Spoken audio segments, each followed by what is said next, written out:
Hello আমার দুষ্ট প্রিয় মিষ্টি বন্ধুরা, তোমরা সকলে কেমন আছো? বন্ধুরা, তোমাদের জন্য নতুন একটি গল্প নিয়ে চলে আসছি। বন্ধুরা, তোমরা আমাকে যে পরিমাণ সাপোর্ট করেছ সেটা বলার মতো ভাষা নেই আমার কাছে। বন্ধুরা, গল্পটি না টেনে শেষ পর্যন্ত দেখলে আশা করি তোমাদের দাঁড়িয়ে যাবে এবং তোমরা হাতের কাজ করতে বাধ্য হবে। চলুন বন্ধুরা, গল্পটি শুরু করি। তিশা বারবার ফোন করছে নূরের ফোনে, কিন্তু সে তো জানে না নূরের ফোন নূরের কাছে নেই। ৫-৬ বার ফোন করার পরেও যখন ফোন বন্ধ বলছে তখন তার সন্দেহ হল। নিজের মধ্যে কেমন যেন লাগছে তার। তানিয়াকে বলবে বলবে করেও বলা হচ্ছে না। কোনো কিছু না ভেবে একবার নুহার রুমে দিকে আগালো তিশা। পেছন থেকে হিয়ার ডেক পড়ে গেল। আর যাওয়া হল না। হিয়ার শাড়ি পছন্দের জন্য হিয়ার রুমে চলে গেল। নতুন নতুন বিয়ের পর মেয়েটাকে বড্ড বেশি সুন্দর লাগে। এমনিতেই সব থেকে বেশি সুন্দর হিয়া। রূপ যেন গড়িয়ে পড়ে তার। পাড়ার সবাই বলেছে হিয়ার মতো বউ আয়ান পাবে, এটা নাকি কেউ কখনো কল্পনাও করেনি। আর এটা কারো কল্পনা করার কথাও না। আয়ান নিজেও কখনো ভাবতে পারেনি সে এভাবে পরিবর্তন হবে। অনেকবার নুহার সাথে কথা বলতে গিয়েও আটকে যাওয়ার পর তিশার বড্ড চিন্তা হচ্ছে এখন।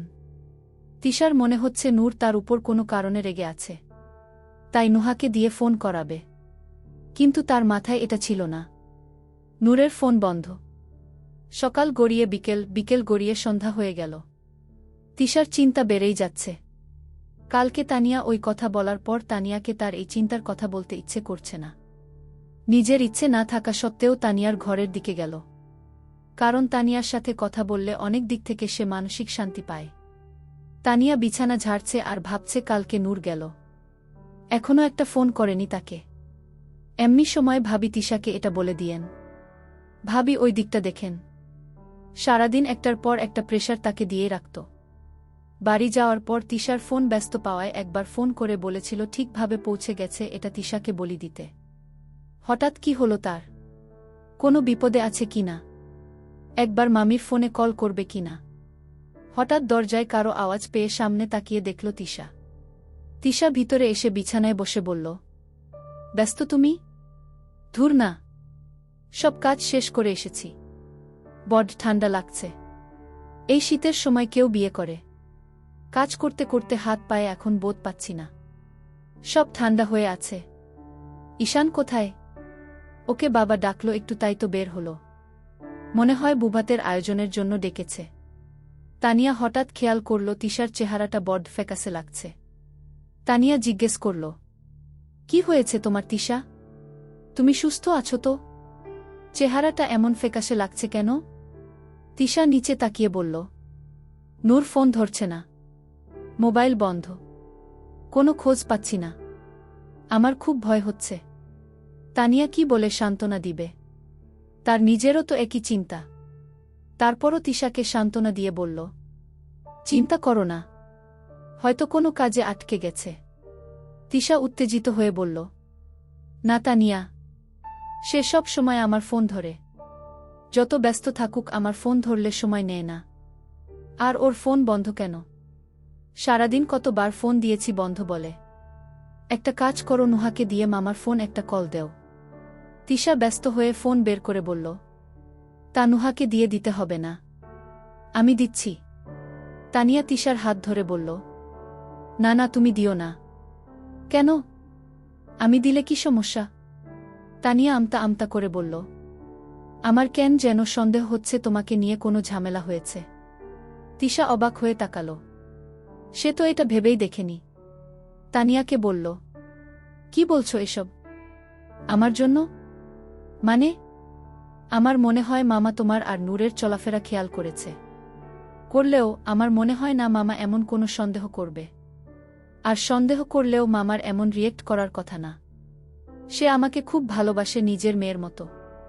নুহা আর আমার মধ্যে আমি মামাকে কখনো কোনো ভেদাভেদ করতে দেখিনি। তানিয়া তিশার হাত ধরে একটা শ্বাস নিয়ে বলল, তিশা, নিজের মেয়ের মতো করে ভালোবাসা আর ছেলের সাথে বিয়ে দেওয়া এক না। দেখো তিশা, তুমি মন খারাপ করো না।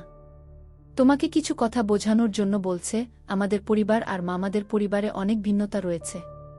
যেখানে মামার পরিবারের মানুষ নুহা, ফাতেমা, মামি, নূর কতটা ধার্মিক, সেখানে আমাদের পরিবারের মানুষ বছরের পর বছর নামাজ পড়ে না। এইসব পার্থক্যগুলো কি মামার চোখে পড়ে না? তুমি কি মনে করো? অনেক ভালো করেই খেয়াল করে। আর যতটুকু দেখেছি মামা মানুষটা ভালো, তবে অনেক কঠোর। তানিয়ার কথা শুনে তিশার চোখ থেকে পানি পড়ছে। তার বড্ড কষ্ট হচ্ছে। সে এভাবে কখনো ভাবেনি। সবসময় কখনো ওই পরিবারটা সে পর মনে করেনি। আর সে কখনো ভাবেও নি যে তার মামা মামি কখনো তাকে মেনে নিবে না। তানিয়া নুহাকে ডেকে আনল। নুহার ফোন থেকে তার মাকে ফোন দিল। তানিয়া আর তিশা পাশে বসে আছে চুপ করে। কল রিং হওয়ার পর রাবেয়া বেগম ধরল। হ্যালো, আসসালামু আলাইকুম মা। ওয়ালাইকুম আসসালাম সোনা। কেমন আছিস? শেহজাদ কেমন আছে? আলহামদুলিল্লাহ আম্মা ভালো আছে। মা, ভাইয়ের ফোন বন্ধ কেন? আমি কতক্ষণ ধরে ফোন করছি। ওর তো আমার জন্য আজকে গহনা নিয়ে আসার কথা তোমার থেকে।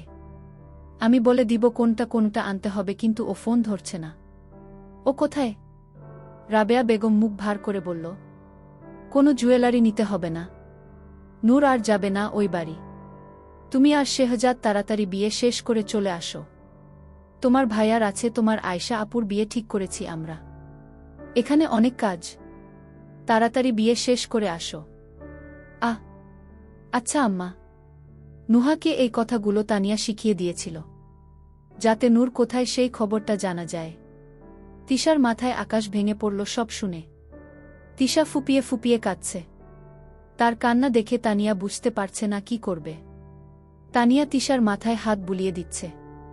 নুহা টমেটো খেতে খেতে বলল, বিয়া ঠিক করছে ভালো কথা, কিন্তু আয়শা আপু তো প্রেম করে তাদের বাড়ির দুধওয়ালার ছেলের সাথে। তাহলে ওই ছেলেটার কি হবে? একদিক তিশা কাঁদছে, অন্যদিকে নুহার এমন বোকা বোকা কথা শুনে তানিয়ার হাসি পাচ্ছে। নুহাকে একটা ধমক দিয়ে থামিয়ে দিল তানিয়া।